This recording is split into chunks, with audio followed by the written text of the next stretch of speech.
Hello guys, welcome back to my YouTube channel. আজকে হচ্ছে আমাদের এই রানাঘাটের লাস্ট দিন। আজকে আমরা বাড়ি চলে যাব, কিন্তু বাড়ি যাওয়ার আগে আমরা একটা জায়গায় যাব। কোথায় যাব তোমরা ইন্ট্রো দেখে বুঝতে পেরেছো আশা করছি। এখানে আমি রেডি হয়ে গেছি, আজকে খুবই ভোরবেলায় উঠেছি। আর এদিকে বোনও উঠে গেছে, সবাই মিলে আমরা রেডি হচ্ছি। একটু পরে আমরা বেরিয়ে পড়বো। আমরা এখানে প্রায় 7-8 বছর পর আসলাম, আবার আমরা কবে আসবো না আসবো ঠিক নেই। সেই জন্য আমি পুরো বাড়িটা ভিডিও করে নিয়ে যাচ্ছি। এটা হচ্ছে বড় মামাদের ঘর আর ওটা ছোট মামাদের। আর এখানে এখনো ডেকোরেশন খোলেনি। আর আমাদের ওখানে তো ভোরবেলায় এতটা সুন্দর পরিবেশ দেখতে পাওয়া যায় না। এখানে পরিবেশটা এতটা সুন্দর, তোমাদেরকেও দেখাই। আর চারিদিকে এত সুন্দর পাখি ডাকছে, এত সুন্দর লাগছে ভোরবেলার পরিবেশটা। আমার তো মনে হচ্ছে যে আমি যদি গ্রামে থাকতাম তাহলে আমি রোজ ভোরবেলায় উঠতাম এই সুন্দর নেচারটাকে ফিল করার জন্যে। কিন্তু আনফর্চুনেটলি ওটা হয় না। আর এই কয়দিন ছিলাম, তার মধ্যে আজকেই ওঠা হয়েছে। তোমরা শুধু নেচারটাকে ফিল করে দেখো। সত্যিই যে ভোরবেলা গ্রামের এত সুন্দর পরিবেশ লাগে আমি ভাবতেই পারিনি, নইলে আমি রোজ ভোরবেলায় উঠতাম। আর এখানটা এতটা সুন্দর লাগছে, ফোনের ভিডিও ক্যামেরায় কতটা বোঝা যাচ্ছে জানি না, কিন্তু তাও তোমাদেরকে দেখাচ্ছি। দেখো কত সুন্দর লাগছে।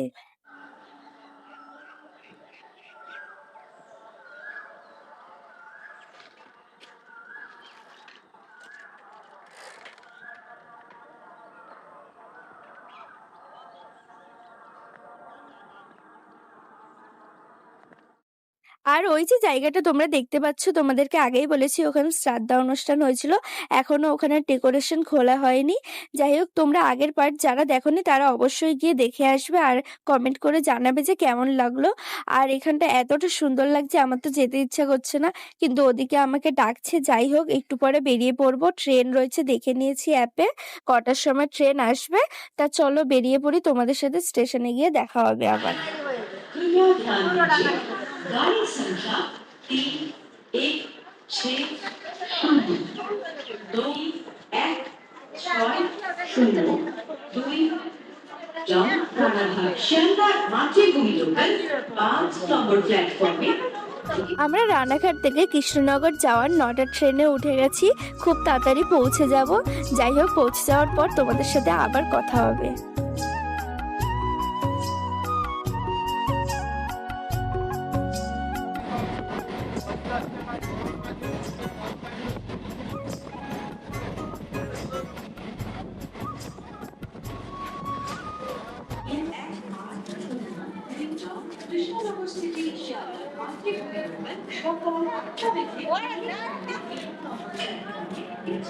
एक्सप्रेस कुछ ही समय में प्लेटफॉर्म क्रमांक 2 पर आएगी। মিষ্টির দোকানে চার্জার দিয়ে ওটা চার্জ দেবে? চার্জার না, মানে কি চার্জের। তো চলে এসেছি আমরা কৃষ্ণনগর স্টেশন। আমরা এখান দিয়ে এবার রিক্সা ধরবো। আমরা তো এখানে নেমেছি, নেমে রিক্সাওয়ালারা সব ঘিরে ধরেছে কোথায় যাবেন বলে। যাই হোক, একটা বুক করা হয়েছে, সেটা করে আমরা যাব। এখানে দুটো সিট।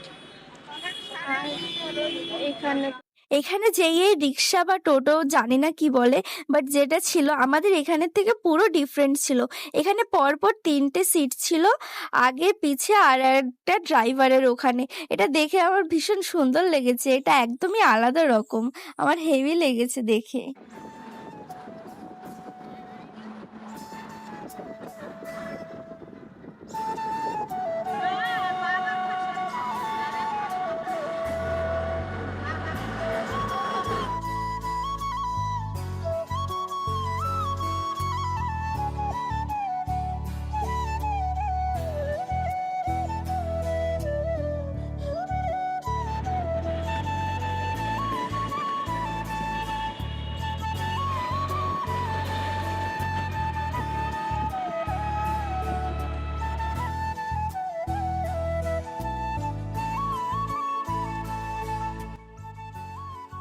তো গাইস চলে এসেছি আমরা মায়াপুরে। এখন আমরা হোটেল খুঁজছি কারণ ড্রেস চেঞ্জ করব। তা একটা জায়গায় হোটেল পেয়েছি 300 টাকা, তোমাদের দেখাচ্ছি। কিন্তু তার জন্য বিল করতে আমাদের এখানে আসতে হয়েছিল। এটা হচ্ছে গিয়ে চৈতন্য ভবন। এখান থেকে বিল করে নিয়ে ওখানে আমরা তো বিকেলেই চলে যাব, সেই জন্য আমরা এই হোটেলটা নিয়েছি এখানে। আর তাছাড়া হোটেল পাওয়াও যাচ্ছিল না। আমরা নয় বিকেলে চলে যাব, তাই যেমন তেমন হোটেল হলে হবে। কিন্তু অন্য লোক যাদের সাথে কথা হলো তারা বলছে যে সকাল দিয়ে হোটেলে খুঁজে পাইনি। আর আমি গোপী ড্রেস পরে রেডি হয়ে বেরিয়ে পড়েছি। এখানে আমরা কুপন কাটতে এসেছিলাম ভোগের। আর আমি এখানে দেখিনি যে আমার অন্যটা ভুলভাল পড়া হয়েছিল, আমাকে কেউ বলেও নি। কি অবস্থা। এরপর চলে গেছিলাম ব্রেকফাস্ট করতে। ব্রেকফাস্টে লুচি আর ঘুগনি খাওয়া হয়েছিল। খেতে মোটামুটি ভালোই লেগেছিল।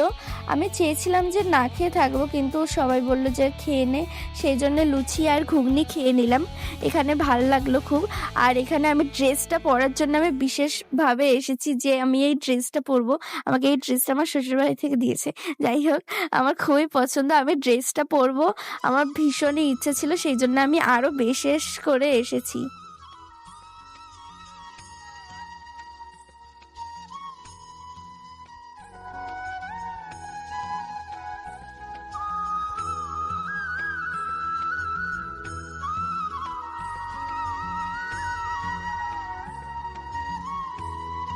এরপর আমি কিছু ফটো ভিডিও করে নিচ্ছিলাম। আর এখানটা এত সুন্দর সাজানো। আমি এসেছিলাম আগেরবার অনেক বছর আগে, 7-8 বছরের বেশি আগে। আমার তাই অত একটা ঠিক মতো মনে নেই, বাট এত সুন্দর এখানটা। আগেও এসেছিলাম তখনও সুন্দর লেগেছে, বাট এইবার আরো বেশি সুন্দর লেগেছে। আর এক একটা জায়গা এত অ্যাস্থেটিক, এত সুন্দর, জাস্ট ক্যামেরা অ্যালাউ নেই বলে। এরপর আমরা চলে এসেছি ভোগ প্রসাদ গ্রহণ করতে। আমরা আগেরবার এসেছিলাম, কিন্তু সেইবার আমরা আত্মীয়দের বাড়িতে ছিলাম, সেই জন্য আমরা ওখানে খাওয়া দাওয়া থাকা ওরকম ছিলাম।